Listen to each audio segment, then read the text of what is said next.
বাঁ প্রান্ত দিয়ে কাউন্টার অ্যাটাকে এক দৌড়ে ডি বক্সে পৌঁছে গেলেন উইঙ্গার।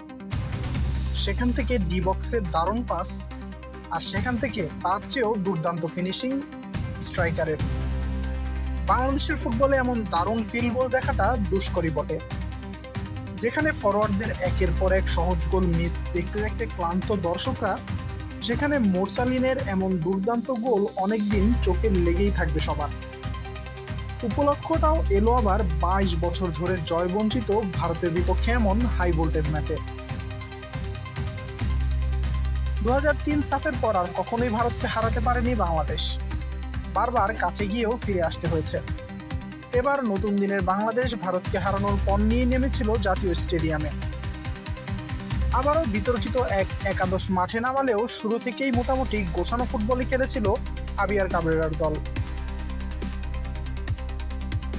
ম্যাচের 13তম মিনিটে দারুণ এক কাউন্টার অ্যাটাক থেকে বাঁ প্রান্ত দিয়ে আক্রমণে ওঠেন মোহাম্মদ রাকিব। প্রায় পুরোটা সময়ই সন্দেশ জিঙ্গানদের ব্যস্ত রেখেছিলেন এই ফরওয়ার্ড। বাঁ প্রান্তে ভারতের ডিফেন্ডারকে বোকা বানিয়ে রাকিব ক্রস করেন ডি বক্সের মধ্যে।